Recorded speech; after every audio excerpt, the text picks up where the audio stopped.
Good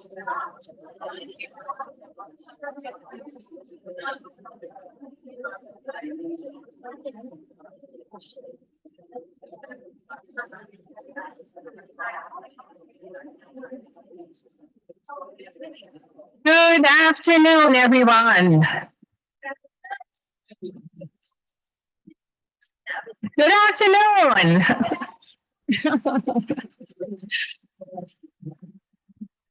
On behalf of the Institute of Immigrant Integration Research and Policy at the Rockefeller Institute of Government and its partner, the Center for Women in Government and Civil Society at the University at Albany, we are thrilled to welcome you all to the inaugural conference on immigrant integration. Thank you all for being here. I'd like to recognize some of our distinguished guests here in the room and in the virtual room as well, starting with the Institute Board of Advisors. I'd like to call on Wilma Alvarado-Little and Paula Martinez to stand up, please, the co-chairs of the Board of Advisors. Thank you so much for your service and your leadership. And I'd like to also recognize Dr. Laura Gonzalez-Murphy, who is another Board of Advisors member, and the Honorable Barrero Efecoro, who is also one of our Board of Advisors. He might have stepped out. I saw him today. Thank you all so much for your leadership of the Institute, and Dr. Isaac Elric, who is joining us virtually, and your leadership of the Institute is really tremendously appreciated.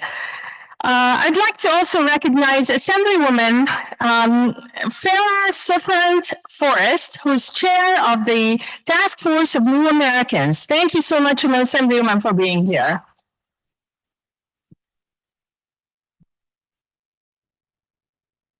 I'd also like to recognize New York State Deputy Controller Nancy Rivera Hernandez.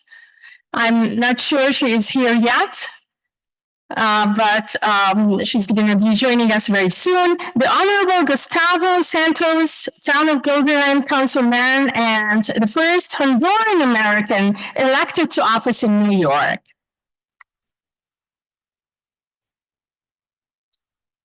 I also want to recognize Dan Irizarry, Chairman of the Capital District Latinos. There's a watch party going on in our virtual room where several community leaders are gathered from Utica, New York, and members of the Mohawk Valley Latino Association, led by the executive director there, Sonia Martinez. We'd like to recognize their presence here with us in the virtual room. And also NASH, the National Association of System Heads, or National Association of Higher Education Systems, is here in the house, represented by Luke Gervais.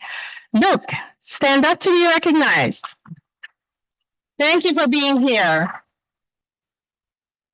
So the Institute on Immigrant Integration Research and Policy promotes the translation and transfer of evidence-based knowledge into policies and practices that enable integration of foreign-born New Yorkers.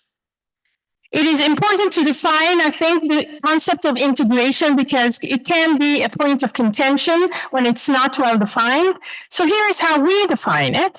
We define integration as the full incorporation of foreign-born residents in the economic, social, civic, and political fabric of our communities. We say we reach a point of integration when the outcomes of foreign-born New Yorkers are similar to those of the native-born counterparts. That means that nativity status is no longer an issue that is causing disparities facing the foreign-born. We measure integration by comparing the economic, social, political, and civic outcomes of foreign-born New Yorkers with their native-born counterparts, with those of the native-born counterparts.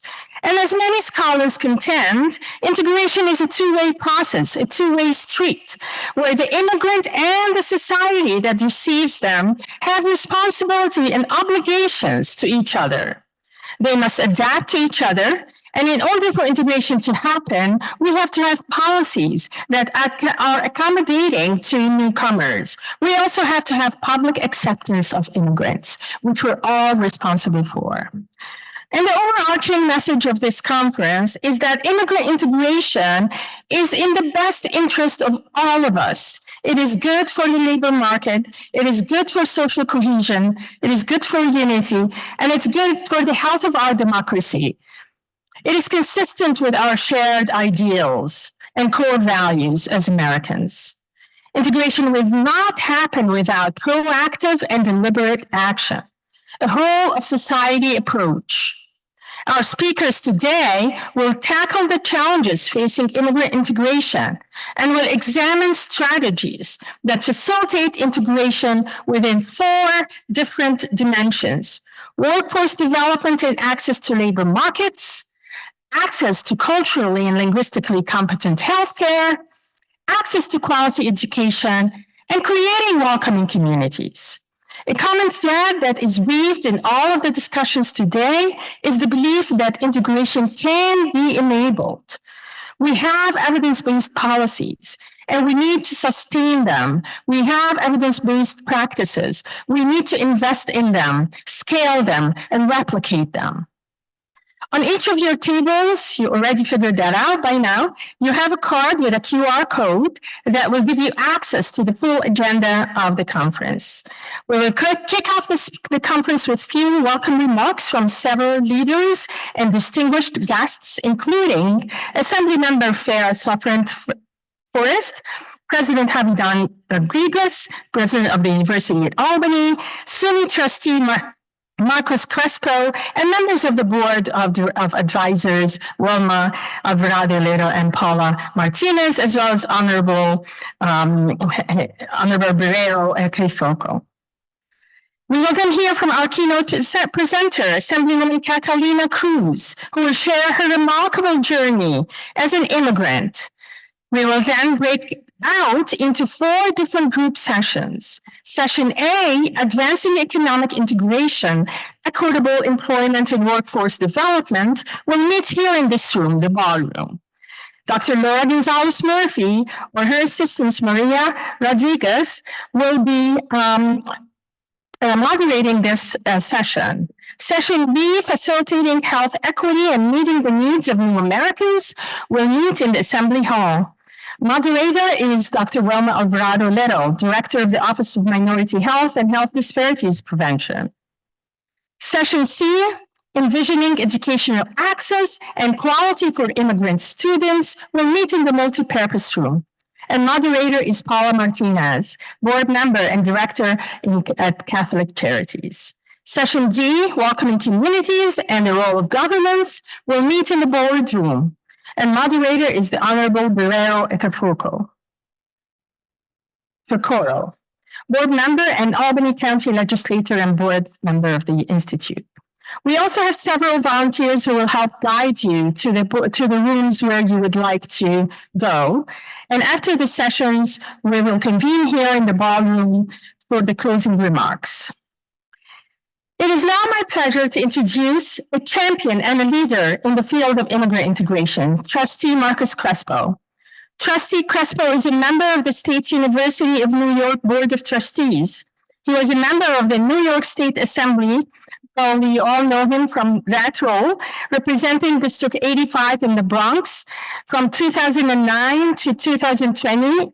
As a member of the New York State Assembly, we also have known him to be a staunch advocate for immigrant integration legislation. He served as the executive member of the Puerto Rican Hispanic Task Force and chair for 4 years of that body.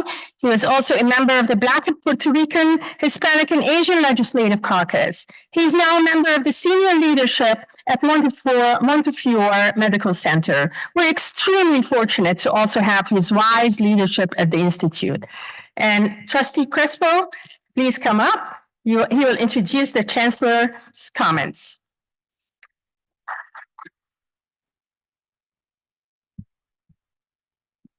Buenos dias. Come on, let's do better than that. Buenos dias. Okay, you're on your path to a micro-credential in Spanish, so congrats. It is a pleasure to be here. I'm so sorry for my delay. We were at the State University address this morning, and hearing about all of the wonderful things happening across the State University system. But I could not miss being here this morning because of the passion I feel, the importance of the work that is happening, and the dedicated leadership of Dr. Refki, Guillermo Martinez, and their team at the Rockefeller Institute and the Institute on Immigration Integration, the work they are doing to ensure that we have the right data, that we are up to date as to what is occurring throughout our communities, and that we help to support the work of incredible organizations across the state, but more importantly, or just as importantly, the policy decisions of our legislators. And this work is crucial. This work is needed. And I've lived that in my personal life and experience. I was born in Puerto Rico. My father came here as an undocumented immigrant from Peru. And I've seen the ups and downs and the challenges that we confronted in our families. When I was in the state legislature, I had an opportunity to work on a number of issues. And one of the last pieces of legislation I was fortunate to champion and see passed and signed into law was the Green Light bill to extend driver's licenses to those without a social security number. And there is so much more happening every single day in our neighborhoods, in our communities, and we see it in the news. Unfortunately, it is only the challenges and the negativity that gets highlighted, and far too often we overlook the incredible contributions and the impacts that immigrant Americans and New Yorkers are having every single day. And so data matters. Leadership matters, and information is important. Dispelling myths, being able to make sound policy decisions is important. And in the state of New York, we cannot celebrate the Statue of Liberty and her promise. We cannot talk about the melting pot and diversity and yet ignore realities and fall behind in terms of leadership when it comes to responsible policies that support all families, including, like I said, the contributions of immigrant families. And so for all those reasons, I just want to thank Dr. Refki and her team for the work they're doing, and each and every one of you who is a part of this extended work and supporting the research and making sure that it is helping decision-making and responsible decision-making across the state of New York.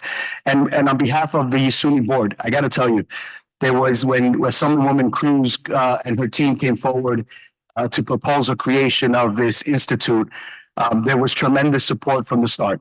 The board stood behind the ask. We worked with the legislature to ensure that there was resources dedicated to this work.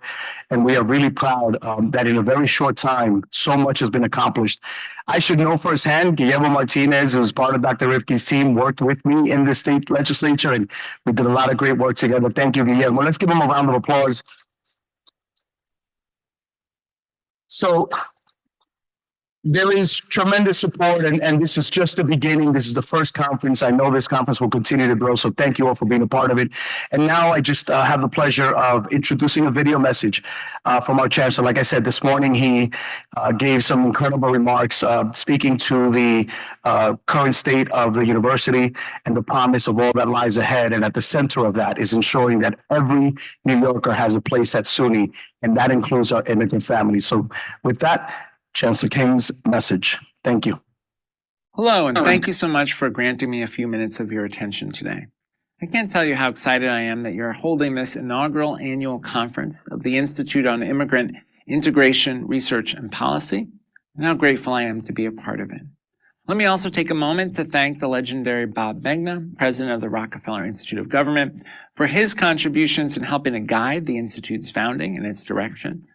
Bob's wisdom and helpfulness, along with his astonishing longevity in state government, have made him a crucial mentor to generations of state employees and policymakers. I'd also like to recognize the efforts of Board of Trustees Vice Chair Cesar Perales, whose passion and expertise around issues of immigration is extraordinary, and support of this institute has been invaluable. Thank you also to Dr. Dina Refki, whose dual role as Director of UAlbany's Center for Women in Government and Civil Society and Executive Director of this institute, put her at the very center of creating and implementing policies that truly help people. And of course, Institute Deputy Director and Intergovernmental Liaison, Guillermo Martinez, whose enthusiasm for this work and knowledge of it knows no bounds. Let me also take a second to thank 2 Assembly members who've been consistent friends to this Institute and its cause, and who are gracious enough to be in attendance today. Faris Souffrant Forrest, Chair of the Assembly Task Force on New Americans, and Catalina Cruz, Chair of the Assembly Office of State-Federal Relations. America is a nation of immigrants is a phrase we hear bandied about so often that it could lose all meaning to us if we don't stop and take a moment to discuss it. How else could it be said?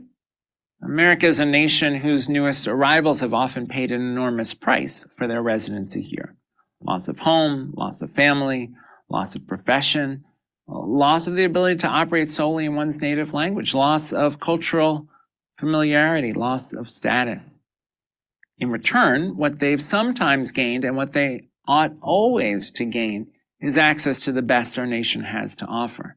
The freedom to live as they wish and the opportunity to create a stable life, to strive and to climb and to raise families and live as full participants in the life of their communities and this nation. That is what brings them. We see in every generation how much the vigor and passion and hard work of immigrants contributes to the building and renewing of this country. We know their energy will likely always fuel its progress. And we know that while capitalizing on the promise of this nation is rarely easy, neither should it be harder than it has to be. This institute was born of the desire to ease the transition, and I believe it can and will. The specific mission of the institute, to translate research and data into efficacious policy, to take what we factually understand and see proven and turn it into a strategy, is brilliant. Nowhere do we more regularly fail as a society than in translating facts and data into policy. We know that higher education can and must play a crucial role in helping immigrants and newcomers by easing access to the information, skills, and resources they must have to integrate themselves into society and create financially stable lives. And I can tell you that doing so is a passion for SUNY and its Board of Trustees, and for me personally, a fact that I think reflects New York's particular and special place in our nation's immigrant story. Language proficiency, academic preparation, career development, social integration, civic engagement, cultural exchange. These are the building blocks of a successful, comfortable, striving, and joyous integration into the life of our nation. SUNY wants to be there every step of the way.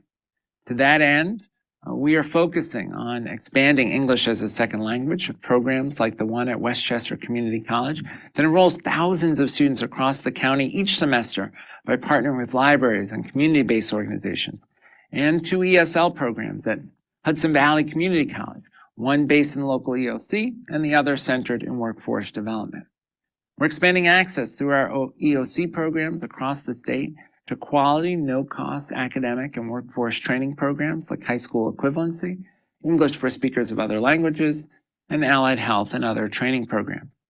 And our Attain labs are seeing significant increases in the use of our Rosetta Stone licenses, demonstrating a need for language services, even as we fill that need. By helping to determine what works in the real world for immigrants, and by helping policymakers turn that knowledge into legislation and policy in a way that makes our schools, our social programs, our institutions, and our outreach work for all Americans, and particularly new Americans, we can ease a path that is too often difficult for new arrivals, and in doing so, ease transitions that better the nation for all. Thank you for doing this tremendously important work, and thank you for your attention today.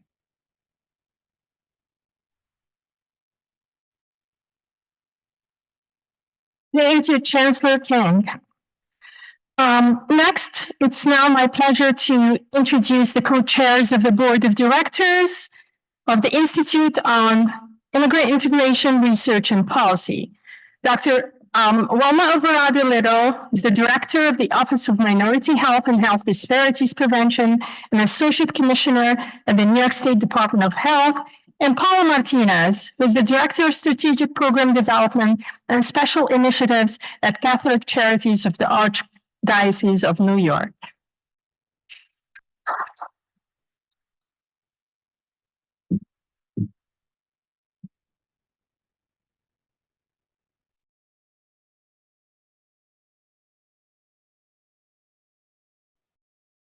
Thank you so much, Dr. Refki, and welcome everyone. Bienvenidos a todos y a todas. Es un placer para mí estar aquí el día de hoy. It is my pleasure to be here with each one of you. My name is Paula Martinez, and I am so glad to be here with my co-chair. I'm a little bit shorter, so I'm going to bend this down. I usually ask if you can see me, but I think that's okay, right? You can hear us. So one clarification I want to make, thank you very much for the honorary doctorate. However, not today. So I just wanted to be transparent with that. I could say, a doctorate by marriage. And those of you who understand that know what I mean, right? All right. So thank you very much. This is an amazing event. In our positions, we are fortunate to work on issues affecting immigrants and with immigrants who are building new lives in New York State. This institute is one of the few in the nation. I just want to say that. So we're extremely fortunate to have the leadership that not only initiated the work, however, has made it happen. And so I truly am very appreciative to be able to be a co-chair here with Paola and be part of today's event. So thank you very much.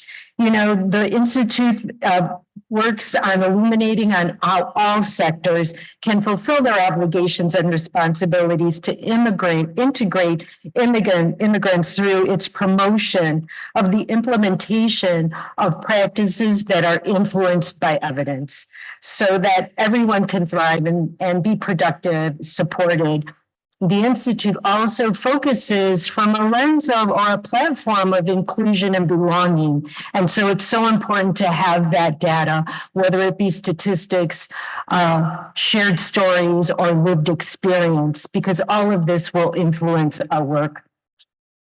I also want to just say thank you to all who have made today's event possible, to those who have taken the time out of very busy schedules to join and be here, that are supporting efforts to infuse racial and health equity across all programs and initiatives. Thank you, everyone, for joining us today, and please enjoy the conference. Thank you.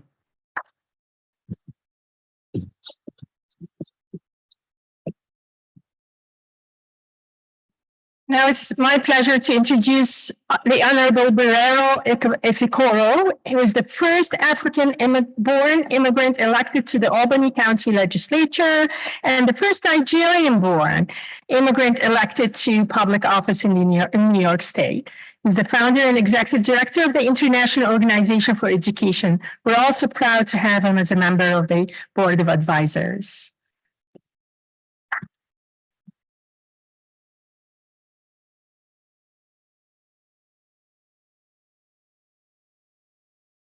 I am not here to talk about myself, but as politicians, she introduced me like a politician, so I guess I'm a politician. As politicians, it's very hard to stick to the scripts, but I'll try my best to stick to this one. I'm here to introduce Assemblywoman Farah Safran Forrest. I hope I didn't butcher it too much. She's the chair of the New York State Assembly Task Force on New Americans. We would not be here today, and the work of the Institute would not be possible if not for the work and the support of Assemblywoman and her staff. We owe a great gratitude to these champions for the architects of for a better society. It is my distinct honor to introduce a remarkable leader, dedicated public servant, yes, a tireless advocate for justice and equity, New York State Assemblywoman Farah Forrest, chair of the Assembly Task Force on New Americans. As chair of the task force, Assemblywoman Forrest has been the lead advocate in formulating a state budget that included funding for the Institute in the past 2 fiscal years. Assemblywoman Forrest represents the 57th Assembly District, Brooklyn. Yes, Brooklyn in the house right here. And she actually represents Besta, which is where I'm from, a vibrant community that mirrors her own diverse and dynamic spirit. You can already see it in her face. A registered nurse by profession, she has brought her frontline healthcare experience to the front line of her legislative work, advocating for comprehensive healthcare reforms and policies that put the well-being of her constituents first. Born to Haitian immigrants. We have any Haitians in the house? No? Okay. Born to Haitian immigrants. Oh, we have one right there. Half. Farah Forest's journey is a testament to the power of resilience and community. Her commitment to social justice was ignited early in her career, leading her to become a passionate housing rights activist. She has been instrumental in championing tenants' rights, fighting against unjust evictions, and striving for truly affordable housing in New York, which is what is very needed in New York City. Elected to the Assembly in 2020, Assemblywoman Forrest quickly established herself as a formidable voice in Albany, pushing for progressive policies that address the needs of the working class, immigrants, and marginalized communities. Her legislative priorities include environmental justice, criminal justice reform, and ensuring economic opportunities for all. Assemblywoman Forrest is not just a politician. She is a grassroots organizer, a nurse, a mother, very good, and a relentless advocate for those who too often go unheard. Her work embodies the belief that government can and should be a force for good, dedicated to serving the people. She has built a formidable team in the assembly, in our assembly district. Some of the staffs are here. If you can please stand up for some recognition. Yes. And so without further ado, please join me to welcome a trailblazer, a true champion of our people, Assemblywoman Farah Forrest.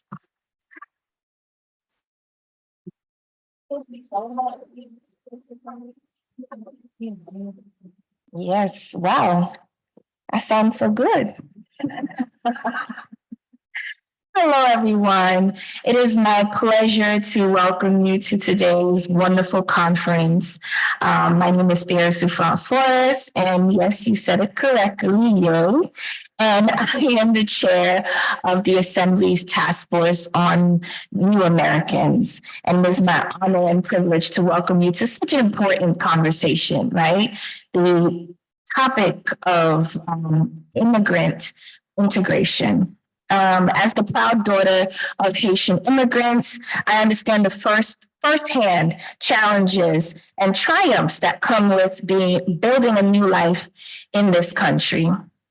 Let's be real, immigrant integration is not just a buzzword, right? It is a crucial process that shapes the fabric of our communities and enriches our society. It is more. It's not just about adapting to a new culture. It is more. It is about fostering understanding, respect, and opportunity for all. In my district, that has, Havidán, Bed-Stuy, but we also have Fort Greene, Clinton Hill, and Crown Heights. Immigration integration is not just a concept. It is a reality we live every day. Our communities are a beautiful mosaic of cultures, languages, and traditions, each contributing to the unique tapestry of Brooklyn. And so, as it was said, I was a nurse. I am still a nurse, but throughout my career in healthcare and as an activist and now as an assembly member, I have seen firsthand the resilience and strength of immigrant communities. I have witnessed profound impact that healthcare, housing stability, and education can have on the lives of immigrants and their families. New York has a long, proud history of being a beacon of hope and opportunity for people coming from all corners of the earth. From the earliest Dutch settlers, and we knew there were people here before, but from the earliest Dutch settlers, because we are immigrants, and then in the 17th century to the millions of immigrants who arrived at Ellis Island in the early 19th and 20th centuries, our state has always been a melting pot of cultures, languages, and traditions. And as we gather today, we must recall, and I recall, the powerful words of Emma Lazarus, whose poem is inscribed at the Statue of Liberty. Give me your tired, your poor, your huddled masses yearning to breathe free. This enduring symbol of freedom and opportunity continues and should continue to inspire us every day as we work towards a society where every individual thrives, regardless of their background, regardless of where they came from and how they got here. Today, New York continues to be one of the most diverse, dynamic states in the nation, with immigrants from every corner contributing to our economy, our culture, and our society. Immigrants are our friends, our neighbors, our co-workers, and our family members. They are an integral part of the fabric of our communities, and their contributions are invaluable. They bring diversity, innovation, and a relentless drive to succeed. They bring also businesses and new life to our communities. I am proud to say that New York is leading the way when it comes to immigrant integration. We have passed laws and implemented policies to protect and support immigrants, regardless of their status. We have invested in programs and services that help immigrants access education, healthcare, and job training. And we have built strong partnerships with community organizations, faith-based groups, and businesses to ensure immigrants have the resources they need to succeed. But we need to do more. We must continue to advocate for the comprehensive immigration reform at the federal level, so that all immigrants have a pathways to citizenship and the opportunity to fully participate in our great state. We must continue to fight against discrimination and xenophobia and promote inclusivity and diversity in all aspects of our communities. And we must continue to listen to the voices. Whether it be New York City or Buffalo, we must continue to listen and make sure that every voice that represent the new Americans or immigrants themselves, so that we can make sure we understand their needs and experiences and continue to work together to address them. That's why this conference is so important. They provide a platform to allow us to come together, share ideas, best practices, and collaborate on proven solutions so that we may address the challenges faced by immigrants in our communities. By coming together, we can ensure that all immigrants have the support and resources they need to succeed, and thrive in their new home. This is their home now. I'm confident by coming today, we can make a real progress towards a more inclusive and welcoming society for all. And I look forward to hearing your ideas and insights and your experiences and working with you to make sure we build a better and brighter future for immigrants in New York and beyond. And so I have to say thank you to some of the organizers and participants who made this conference possible, especially Dr. Dina Refki, Guillermo Martinez, and my colleague, Catalina Cruz, former colleagues, right? Mr. Cruz, Dr. Crespo, Mr. Crespo, Dr. Laura Gonzalez, and Chancellor King, Havidán Rodríguez, the president of UAlbany, Bob Medno, the president of the Rockefeller Institute of Government. You all are working very hard, and that's commendable. You have been invaluable allies to not only the Assembly Task Force on New Americans, but beyond. And your guidance in this work really helps to bridge the gap between academic research and policy where, research is just sorely lacking. And I also want to acknowledge the incredible contributions of the community organizations, advocates, and volunteers who work tirelessly every day to support immigrants in New York. Again, I'm proud to stand here with you all. Today, we can break down barriers, bridge divides, and build a better future. And in closing, I want to reiterate my commitment and that of my colleagues in the New York State Assembly to advancing policies that promote immigrant integration, protect the rights of all New Yorkers. We are committed with you, our community partners, to ensure that New York remains a place of opportunity for generations to come. Thank you so much.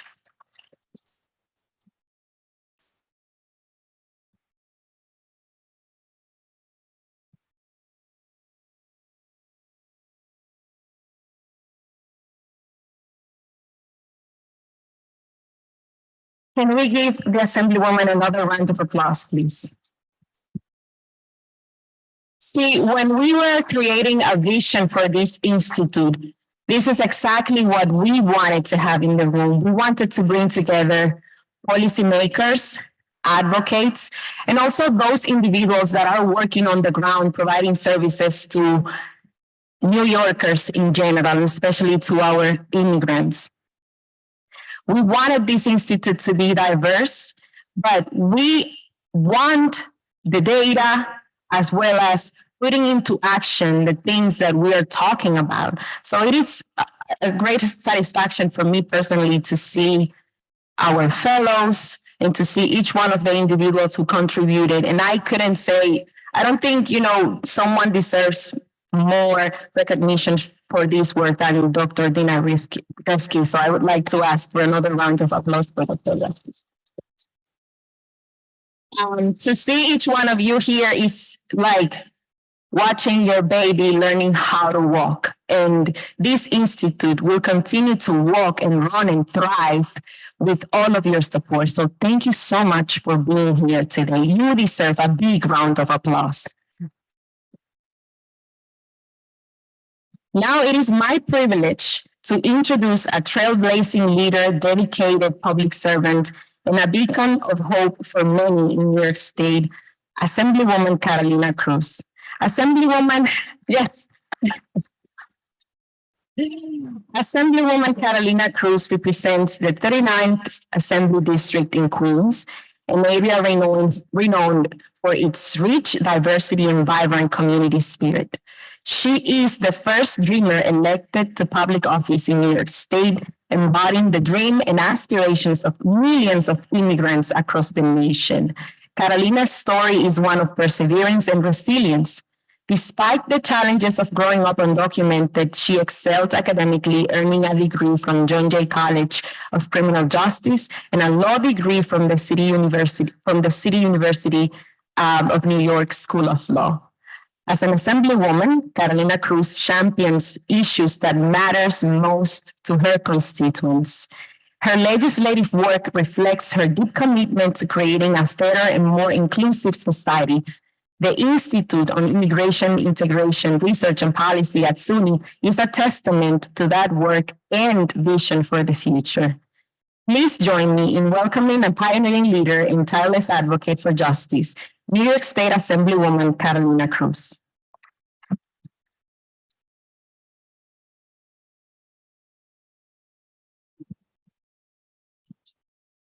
Someone left their phone up here. Okay. If someone left their phone up here, just FYI, it's a red iPhone. So the first thing I'll say is they gave me 35 minutes and there is no way in God's green earth that I'm going to speak for 35 minutes. One, because it's really hot here, and two, because I think an opportunity like this is more beneficial to have some sort of Q&A. So I'm going to tell you the talking points that they asked me to do, and toward the end, I'm going to give an opportunity in case you have any questions, because you don't always get to talk to the people who do the work that we do, and I think that's more beneficial for the work that you do. So having said that, I am Catalina Cruz. I was born in Colombia and came to the United States when I was 9 years old. I came here undocumented, and in a million years, I would have never guessed that 30 some odd years after, I'd be a state legislator. And so I want to tell you a little bit about the story and how I grew up and how my community is during the time I was growing up and it is now, to give you an understanding why, when the opportunity of helping create the Institute of Integration was so important to the work that I do. So growing up undocumented meant watching my mother be the victim of wage theft, be the victim of domestic violence and not know where the resources were, and be fearful that if she spoke up in either of those situations, something would happen to us that would tear us from our family. Growing up undocumented also meant that when I was at John Jay College, I had a full-time job while also going to school full-time because there was no Jose Peralta DreamHack. Shout out to Marcos. He's he got it through to help make sure that we could give the folks that look like me and that lived what I have lived through the opportunity. Marcos and Carmen, and these are names that you may not be familiar with, but these are all the folks that right before I came in were already fighting these fights of giving people the opportunity to just live better lives. Marcos did Green Light, which if you're not familiar with it and you're doing this work, you better do your research. It basically gave people an opportunity to drive and to have a better life. And Carmen did the DREAM Act, and because of that, now kids don't have to work 2 jobs while going to school and trying to study. But that's what I had to do then. And I never knew what a FAFSA form was. The first time I filled one out was when I was an adult. I went to law school. And when I did decide to go to law school, I had to incur a lot of debt in order to actually be able, I know, right? Thank God for the loan forgiveness program. But, it's the kind of thing that when you come from these communities, you have no other choice. If you want a good education and you don't have documents, you better have 2 jobs or take out a loan with someone to co-sign and actually get the education you want to do the work that you know is needed. And so fast forward to me graduating law school, I wanted to practice immigration, but it was the recession. There were no jobs. I instead went into housing, but had the opportunity along the way to do great work with the prior executive state administration. My expertise is actually on labor trafficking. And that becomes important later on with the work that I do, that I did along with Guillermo, and people gave Guillermo a shout out, but I don't know that I would have passed as many bills as I did had Guillermo been my legislative director for the big beginning of my career in the state legislature. And so along the way, I get the opportunity on an election year from a former president who's running again, but I'm not going to repeat his name in this room, but you all know who that was. And someone like me running at a time when someone like him was already in office became necessary for a community like mine. Let me explain what that means. 60% of the people that I now represent do not have some sort of permanent citizenship status. That means they're either legal permanent residents, or the majority are asylees, or they have DACA, or they have some sort of other non-status, or now more than ever have absolutely no status whatsoever. And so that means that the majority of people that I represent were vulnerable to whatever policies were about to come then. I make this decision, I run for office. It was very expensive, but it was so worth it, because what I could not imagine was the opportunity to do the work that Laura and I used to talk about.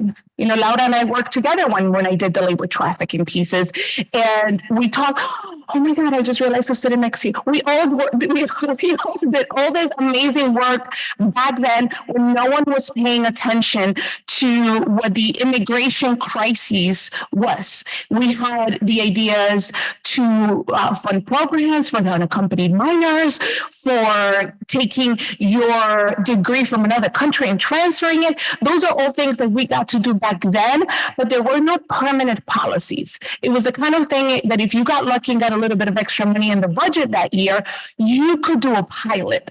But there had never been permanency to a lot of these programs that were needed. And so when I ran for office and I got into office, one of the things that I wanted to do was change the work and the mindset of how do you treat people like the one that I represent. Just because you don't get to vote for me does not mean that you're not worthy of the investment from the state. And the first thing that we did was fight for immigrant legal services. Back when we were staffers, it was a $10 million program. Most of it was volunteer based. And as the years progressed, it became a political piece that people were fighting over. And so the first thing we did was fight with the powers that be, make it 10 million, increase it, and we've steadily, and now it's actually a permanent program, and we've steadily increased it from $10 million 5 years ago to $20 million this year. And hopefully it could become a permanent program. We have a long way to go for what we want, which is 350, but we're getting there. But one of the best things that I think I've done, not just for the work that I have to do as a legislator, but for truly understanding what are we going to do with this money? Where do we invest it? How is it working? Where is it needed? Where is it not needed? Is helping create the Institute. Udenmo came to me with the idea that we should have a think tank. There's think tanks for a lot of other issues. There's never one for immigrant issues statewide. If you want an issue that's around immigration, you're going to be lucky if you find data points out of New York City. But that's not the entire picture. And in New York City, you have a concentration of resources that you don't have everywhere else in the state. So the data is going to be skewed. And we encounter this because when we would try to figure out different policies and different legislation, we had no basis with which to argue that this was needed. And so when the opportunity came, and I got to give a shout out to our trustee Marcos, as well as Peralta, who's not here, because when we came to them with the idea, they're like, hell yeah, we got to get this done. And how do we do it? And we fought for it. And it's now on its third year. And it's done great work. I will say that for the work that I have to do in the office, it's become a key partner. So I've been in office since 2018. And along those years, there have been certain things that have happened in my community and bills that I've wanted to push that I had no idea how it was going to get done. The best example I can think of is the Ida Relief Fund. When Hurricane Ida hit Corona, we had a gigantic number of people. And when I say gigantic, it might not seem like a lot for statewide, but when you have a couple of hundred people in your district who lost everything because their basements were underwater, literally, and who FEMA was not going to give money to because they didn't have a U.S. citizen tie. What do you do with a senior citizen that walks into your office and tells you, I have nowhere to live, and FEMA's not going to give me money because I am undocumented and I don't have any U.S. citizen ties. Not a child. She was here by herself. And so in comes the idea of the Ida Relief Fund.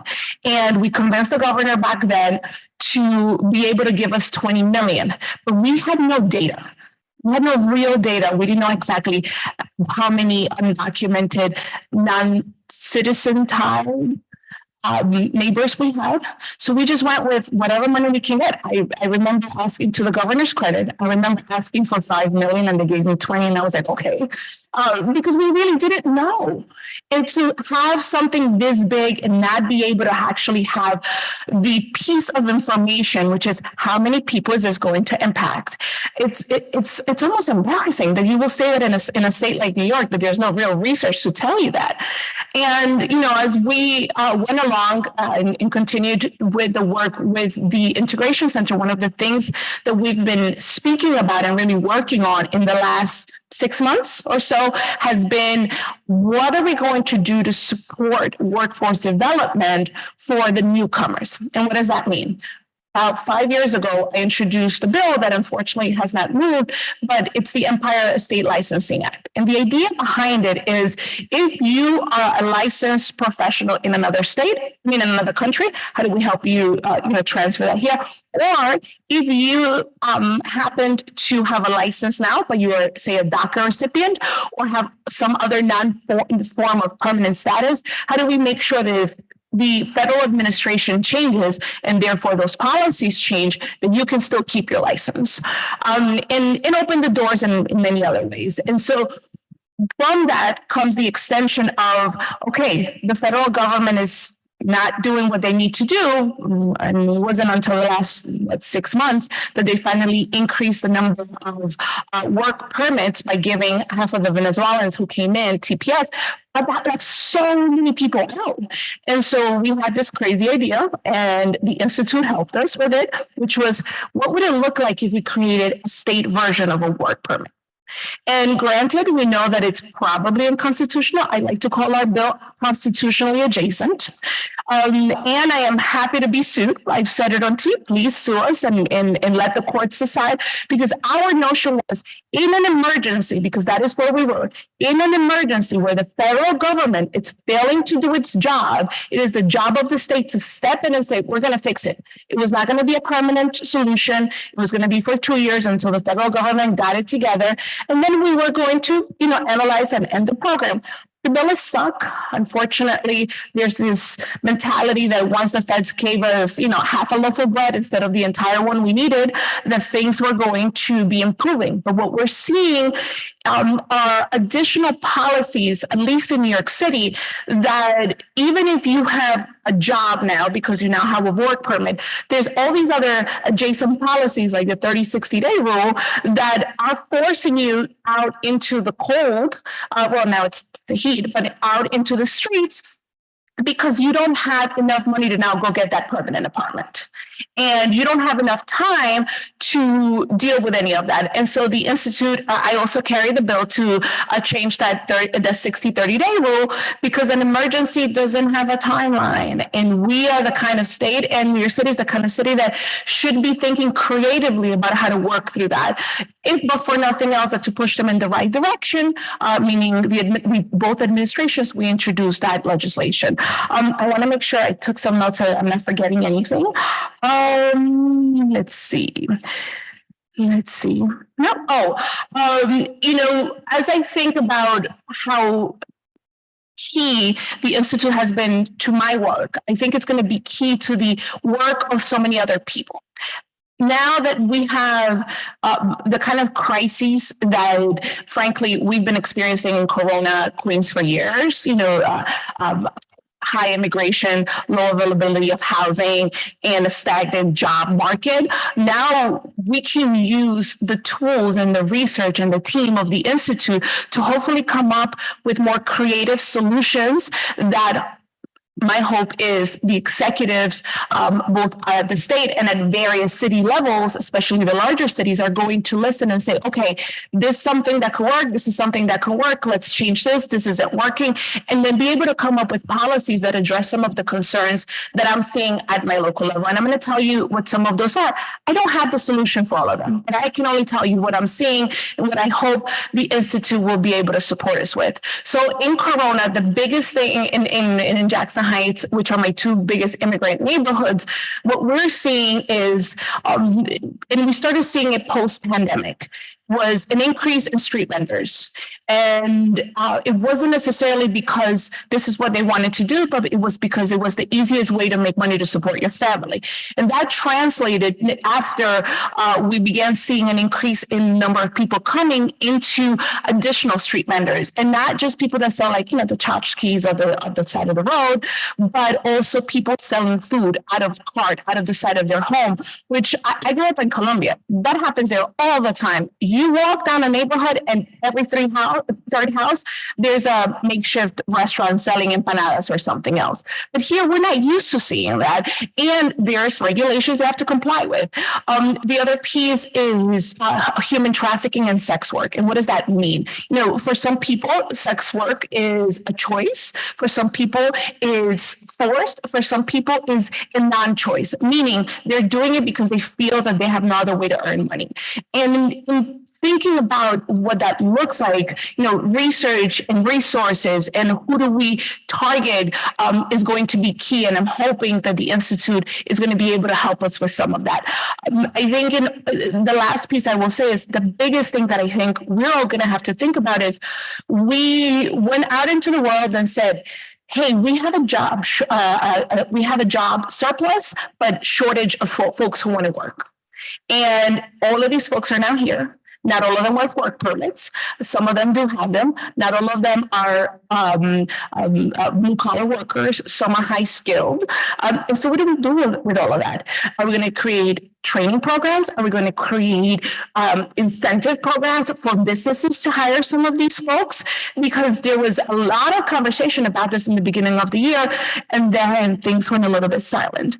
I suspect some of that has to do with upcoming elections, and that often, unfortunately, influences the conversation, not always in the most of positive ways, but I'm hoping that once we get through that, we are able to still come together and find some solutions, because I think that there's plenty of jobs that need to be filled and a lot of people that either want to use those skills or be reskilled. And so reskilling programs, programs that help with transferring your education or transferring the skills from your education to a completely different career. That's all things that we have to think about.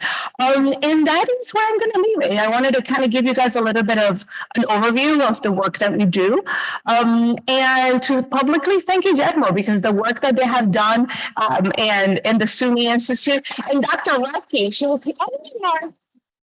You know, it took some time, but Dr. Refki has been at the forefront of the work that we're doing here, and I'm very thankful for her partnership. And I'm hoping that next year the Senate will put its hand in its pocket and help us fund it. This is fully funded by the Assembly as of right now, and hopefully the executive too. And so I'll leave it at that, and I'm happy to answer questions, because see, I told you it wasn't going to take 35 minutes. It's too long. So if anybody has any questions, comments. All right. To the microphone. Yeah. In the middle of the room.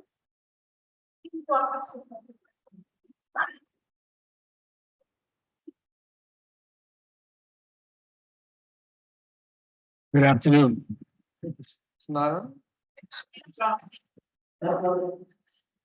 I'm good. Yep, I can hear you. All right. First of all, thank you so much for being here. I want to thank you because my name is Dina. I'm the former chairman and founder of Capital District Latinos. You graced us last year when we had the reception at the center. Somos, yes. The Cultural Empowerment and Community Engagement Center in downtown Albany. And I want to thank President Havidán Rodríguez for his vision. I've seen a lot of people that I've seen in my travels in Albany, including a certain gentleman, Mr. Crespo, who I remember when he was a young, well, he's still young, but a young Turk, and Guillermo, and I, and a bunch of other people who are probably in this room and not. We see the progress that has arrived in the Senate and the Assembly in the person of people like yourself. And I just want to say how proud, after I worked in state government for 35 years. I worked at HPD and then I came up here. But to see a person like yourself, tan bien preparada, such a great orator, and a person who knows how to speak to a room like this in so short a time, I want to give you. It's a gift that I inherited from my dad. I want to applaud you for representing us in the assembly in the way that you do. I'm going to go to the, it's not a negative towards you, but it's a negative towards the situation here in Albany. And first, I want to issue a disclaimer. There are many partners with Capital District Latinos that are in this room, and they have my undying loyalty, and I will always praise them, including Wilma. I hear you're a doctor now, Wilma. Is that true? No. Okay. Wilma Alvarado Little, who has been with us since the beginning.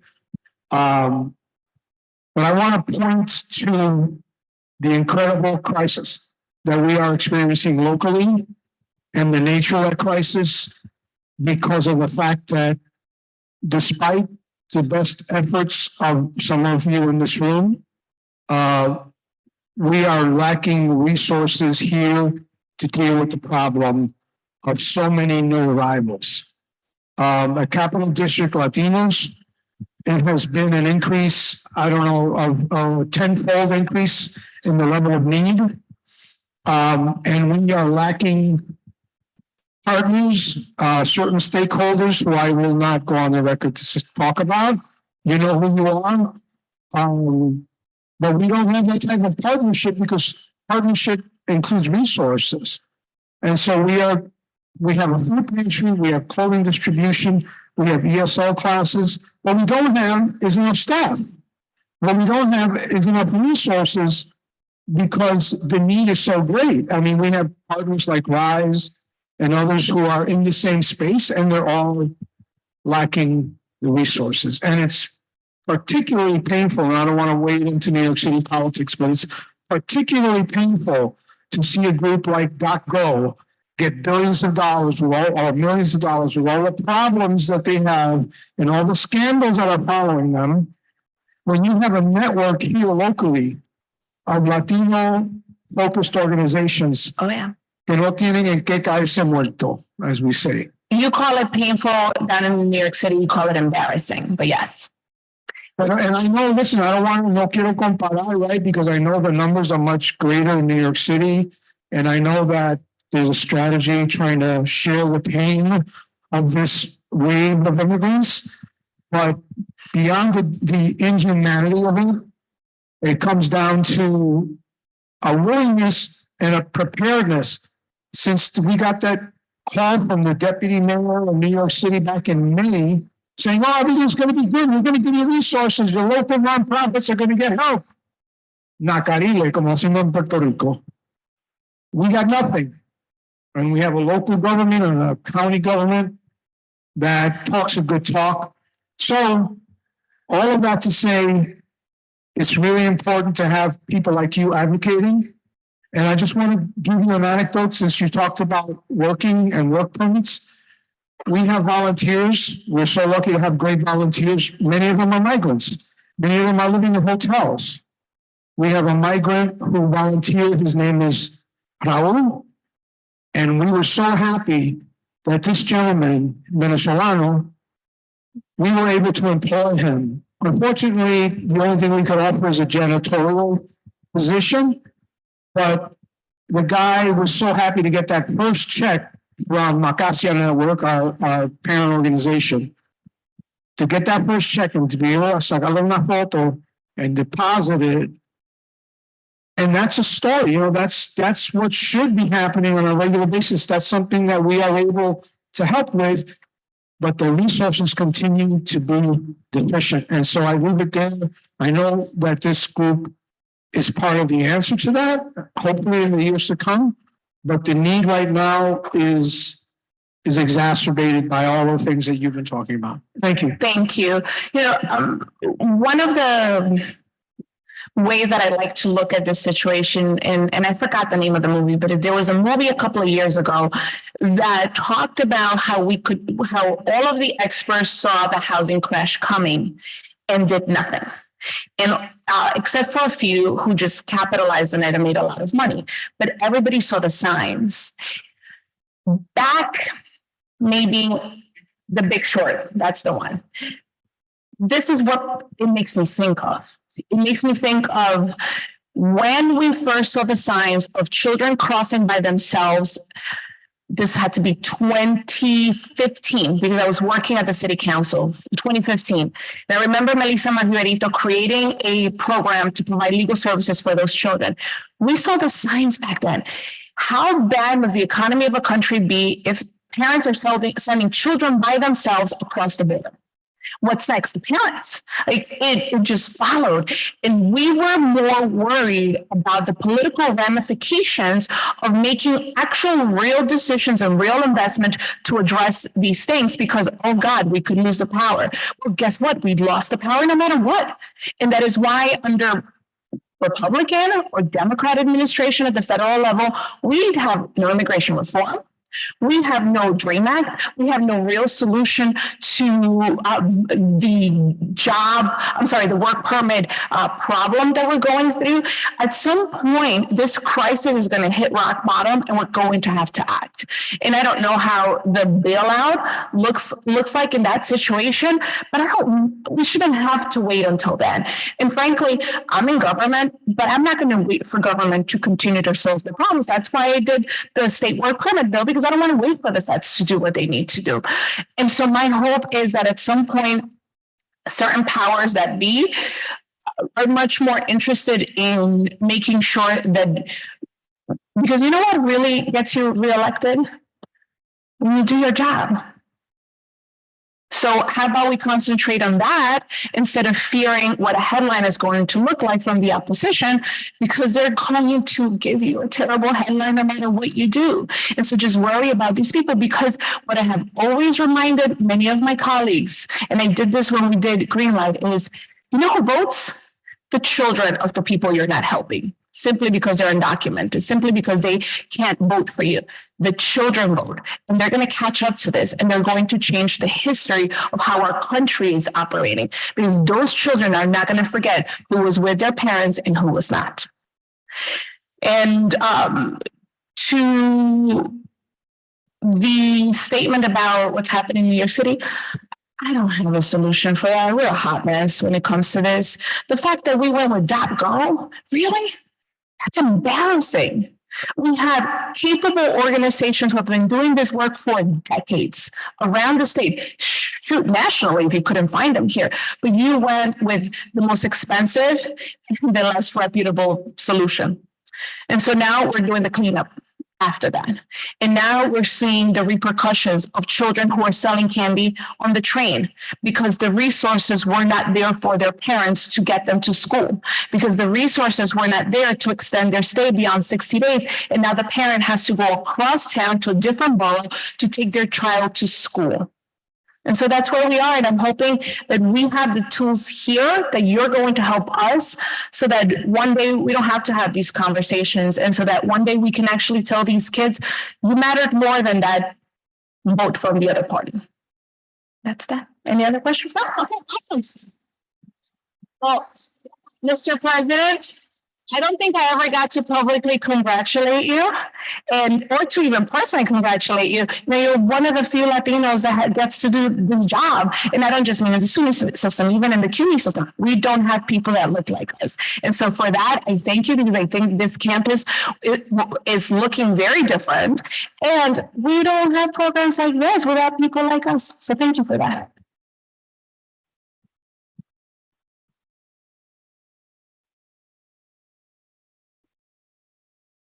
Wow, what an inspiration you are, Sabio and Cruz. Thank you so much. We're incredibly proud to have you as representative. Yes, and thank you for emphasizing the importance of policies and how it really shapes the lives and influences the lives of everybody for generations to come. So it's my pleasure now to introduce the leader of this institution. Dr. Havidán Rodríguez is the 20th president of the University at Albany, the first Hispanic Latino president of a SUNY four-year institution. Oh.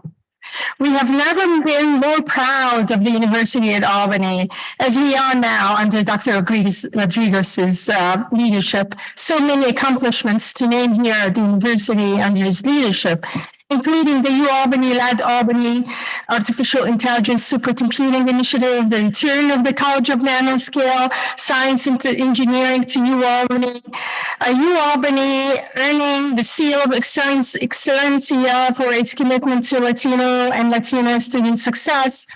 UAlbany became a leader for education equity and social mobility. So Dr. Rodríguez earned so many recognitions and awards throughout his career, too numerous to mention here. It will take us the entire day. He's a renowned scholar and a leader who is committed to diversity and inclusion. We're all proud to call him our president. President Rodríguez.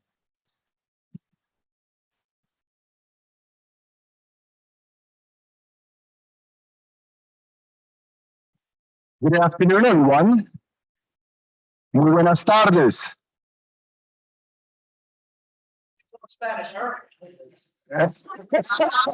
Muy buenas tardes. Thank you all, and Dr. Refki, thank you so much for the invitation. Thank you for your leadership and for all the great work that you do, not only for this institute, but on behalf of the University at Albany. We're delighted to have you among our faculty here at the University at Albany.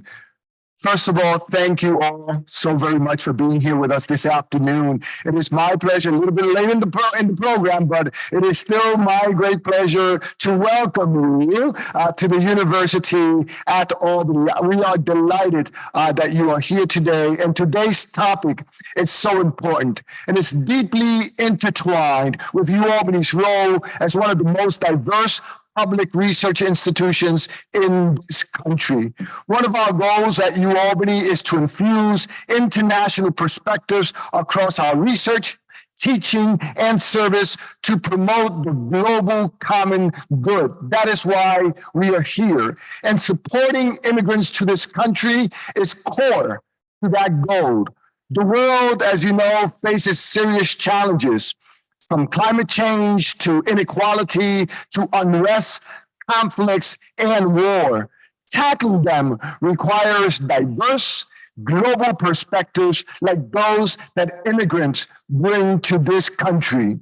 We know that access to education makes a huge difference in an immigrant's success integrating into our communities. Increasing access to higher education has positive effects, as we all know, that ripple far beyond the individual that earns his or her degree. When one member of a family or a community has access to higher education and the tools and support they need to succeed in college, they gain much more than a degree.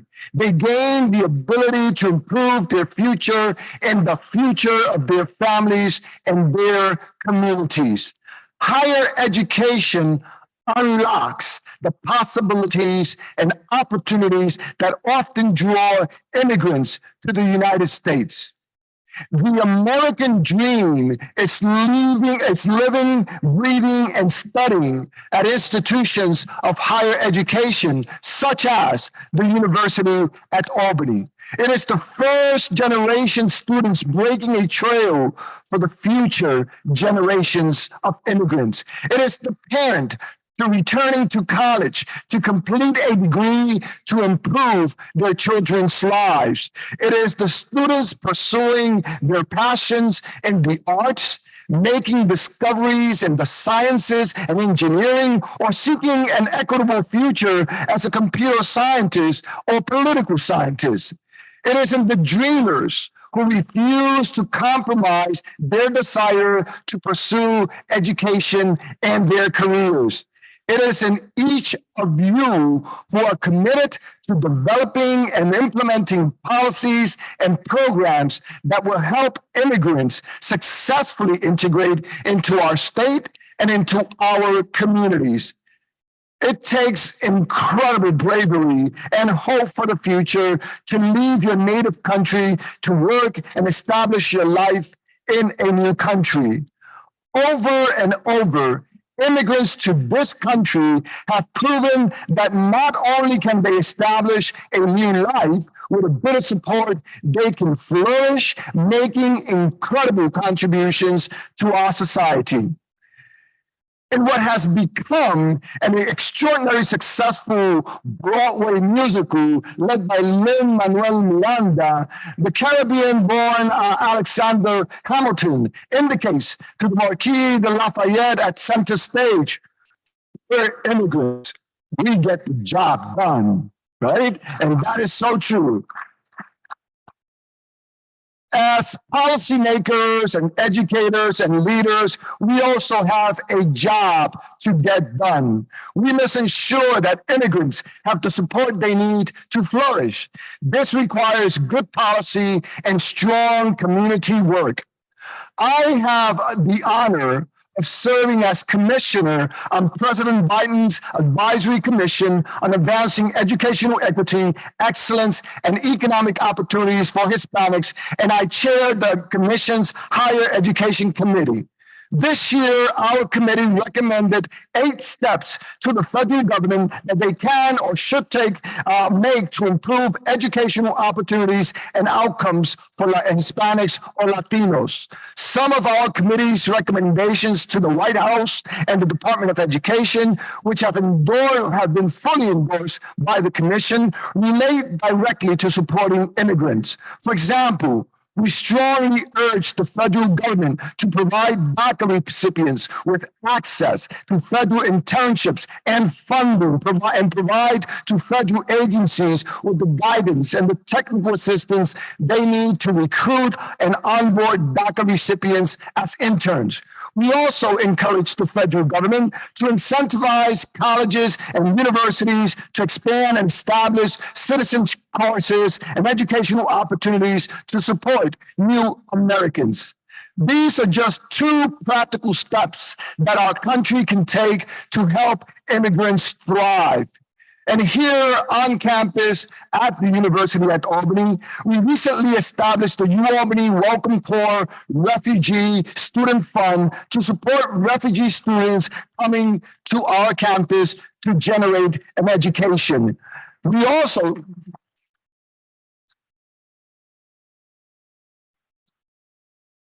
also serve the University at Albany on the President's Alliance on Higher Education and Immigration. This is a national alliance of college presidents that supports policies to create a welcoming environment for immigrants and international students on campus.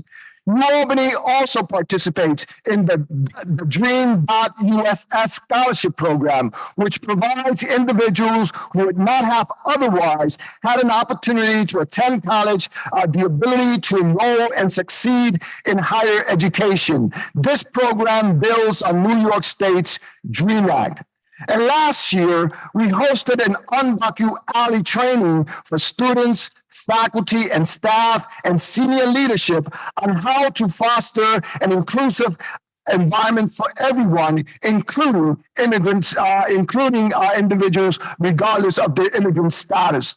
The training prompted the university to evaluate and reevaluate the resources that we have available to immigrant students. And so this is what we must all do.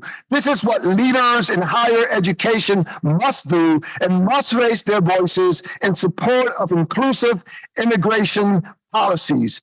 Immigrant students should not be an afterthought. They are exactly the types of students that an institution like the University at Albany is designed to serve. So thank you for raising your voices in support of immigrants. With the Institute on Immigrant Integration, Research, and Policy, SUNY joins a small but very distinguished group of universities with initiatives focused on this important research. What makes SUNY's institute unique is its focus on working with lawmakers to turn research into public policy, to go from theory to practice. At U-Albany, we call this research with real-world impact in service of the public good, and that is what drives the University at Albany. We are in the business, as we should all be, of educating engaged global citizens. We prepare our graduates to go out and change the world for the better, understanding that greatness must be unleashed wherever we go. I urge all of you to go out and unleash greatness too. Continue to make an impact in the lives of New Yorkers. Let's get the job done. So again, on behalf of the University at Albany, thank you all for being here to discuss these important and critical issues for our community. Thank you to Dina, Refki. Thank you to the Institute and all the great work that all you folks will continue to do to continue to unleash greatness around the world. And I just can't conclude without saying, as president of the University of Albany, for our alumni out there, go Great Danes.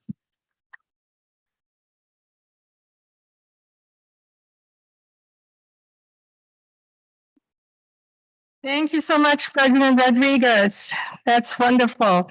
All right, before we transition, I would be remiss if I did not acknowledge a colleague, the force of nature behind the Institute's work, who prefers to stay behind the screens. Guillermo Martinez, Deputy Director, Intergovernmental Liaison at the Institute on Immigrant Integration Research and Policy. Guillermo has 20 years of experience working in the legislature. He is really the force behind many of the policy work that we do at the Institute. He is a powerhouse. He has researched and drafted and negotiated over 200 pieces of legislation which advanced immigrant integration, many of which advanced immigrant integration in New York State. And I'd like for us to recognize him because oftentimes he's always behind the scenes, incredible humility, but incredible knowledge and incredible expertise that brings him to our work. So now it's time to transition to breakout. And if you know the room that you will be in, please find a volunteer who will be holding a sign for the room and will help guide you to the room where you're going to be in. Please grab some refreshments from the back before you leave. And we will start promptly at 2:30. We will be back at this room at 4:30 where we hear from the leader of Rockefeller Institute in Government, Bob Magna. So please come back to the room after the breakout. Enjoy the conference.